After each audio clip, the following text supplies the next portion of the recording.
While everyone seems to be so focused on Commander Masters, I actually wanted to take this time to look at another set that was released a few months ago that people seem to have forgotten about, or at least aren't talking about anymore. So I'm going to be the one talking about it today. We're talking about March of the Machine, the Aftermath, and we're going to take a look at all the prices and how much this set has tanked in every department, from set boxes to bundles and collector boxes, and we'll even take a look at some singles. Let's take a look at this disaster of a product. Welcome back to the channel, guys. Mattcaster Mage. If you do enjoy my video, please consider subscribing and liking this video down below.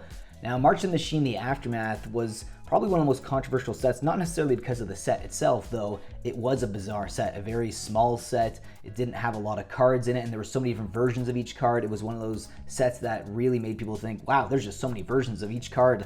Whether it's like an etched foil, a halo foil, just a showcase foil, it really brought so many versions of the same card into the market, which is very interesting. But how are these singles performing? I'm going to take a look at those singles as well as all the boxes. But I also wanted to address some controversy with this set. If you guys aren't aware, I'm sure you are if you're a Magic the Gathering hobbyist, and if you've been well versed in the community for a while, you'll know that this set is also controversial because of the Pinkertons issue, where a YouTuber opened this box before the spoilers were out, and that really upset Wizards to the point where they sent the Pinkertons and actually confiscated all of the product from him, and they've been investigating ever since. Still no real updates on that. If there ever is like a real update on that, I'll probably do a little bit of an update video on the channel for that particular scenario. But very interesting, this set, very negative, and not just because of the players who don't like this set, it's also being portrayed negatively in the market, and you'll see that being reflected in the prices. Here we go.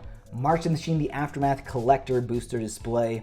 Now, this product, when it was released, was at $209.70, and then it bottomed out at about $137.62, and it has actually bottomed out again. It's did a double bottom. So it went up a little bit. Maybe there's a little bit of hope in the market, and it kind of stabilized. Then all of a sudden in July, it feels like July, a lot of products have taken an absolute dump. Maybe it's a lot of negativity towards Magic the Gathering in general, Wizards of the Coast, because of Commander Masters, but as you can see, it went all the way down to $123.58 from its all-time high at release of $209.70, and that means that it's decreased in price by 41%.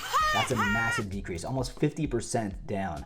Now, March of the Machine, the Epilogue Booster Display. Now, these Epilogue boosters were sitting at about $85, sorry, for its market price at release. Then it went all the way down to $61.70. Similar situation where it looked like there was a little bit of a bounce up, and then it's actually crashed all the way back down, another double bottom to an even lower price of $58 right now, which means that it's decreased 32% in value from its all-time high 3 months ago. And the bundles here, so currently sitting at $33.63 for its market price, and when it was at release, it's $48.79. It actually bottomed out real fast at $34.34, and has actually went past that bottom. Similar situation, but not much of a pump for this set. I mean, compared to the other products, this one didn't have quite as much of a pump and dump situation, but it looked like it really flatlined, kind of stabilized a bit, and it's actually been slightly on the decrease. If you actually look at that massive drop there. July 25th, a week ago, it had a huge drop of $34.32 all the way down to $33.63 based on recent sales. And as you can tell also, it's one of those products that a lot of people aren't selling, whether or not because of the negativity. They don't think there's going to be enough return on their investment, which does make sense, because why would you be selling at these prices when, if you were a distributor, you probably bought it for even more than it's being listed right now on TCG Player. And if you're a game store, forget about it. You've already lost a ton of money on this product. It's very, very sad. Products like this is some of the reasons why I would never personally open a game store. I feel really bad for a lot of game stores, especially ones that aren't really massive, big box ones. So it's very difficult when you see prices like this. It's just not stable at all. And actually, you know what? This is interesting. Before I show you the singles, what do you guys think? Do you think the singles, the most expensive cards in this set, do you think they're holding up? Do you think they've been going down in price similar to the booster boxes and everything that's been sealed? Well, let's take a look. Obnick's List. Now, this is the Halo foil. It also has the border from Streets of New Capenna. A lot of the borders were reintroduced back into this set. As you can see right here on the 3-month trend, it's actually been climbing. Bottom was at release at $40.49. Its all-time high was $75, and now it's sitting at $70.51. Very interesting price trajectory here. And as you can see right here, Sarkon Soul of Flame, another Halo foil. it's similar scenario. It was actually $20 at release, and it was at its all-time high at the end of May, about $53.64, and now it's at $46.03. So some of these Halo foils are actually performing okay. I mean, it's not its all-time high, but it's way more stable than the actual sealed product from the set. Now Nissa, one of the cards that had multiple versions of it from this, this is the extended art version. As you can see, at release is about $31, dropped down to $20 to $26 for its foil market price, and it's popped all the way back at its all-time high at about $68 to $40, and right now it is sitting at $43.55 for its market price, so it's actually doing pretty well, and it has quite a few versions, and they're all actually performing okay. $33, its low was $16, and then you look at the regular copy, its low was $12, and right now its market price is $26.85. And then the retro frame version of this card, it bottomed out at about $21.76 for its foil market price. Its market price is $19.54, and now it's sitting at about $42.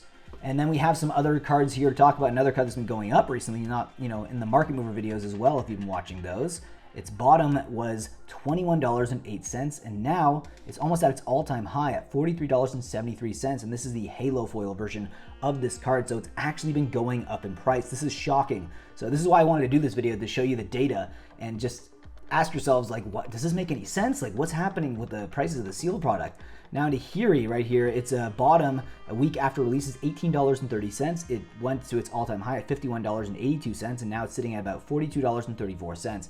And it is also a Halo foil. So the Halo foils are actually performing really well. I think you get at least like 1 or 2, sometimes even 3 or 4 in a booster box of the collector boosters. So something to think about. And after everything that I've said, something I actually wanted to bring up to you guys is maybe it's time to actually crack these open and sell singles. Now, eventually the single prices will fall if enough of these products are being opened. Obviously, there isn't a lot of product being opened. That's why there's like no listings on TCG Player. No one wants to take a loss on this. But if you are holding product like this and you see the prices of these singles, it really makes you wonder whether or not maybe it is the right opportunity, maybe it is the right time to open up products that are perceived poorly on the market, because clearly this set is, if you look at the prices for the sealed product, but the singles aren't actually performing too bad. Something to really consider. Regardless, let me know what you think about this video down below. Let me know what you think about March 17, the aftermath in general. I'd love to know your thoughts and comments down below in the comment section. With that being said, guys, I'll see you in the next one.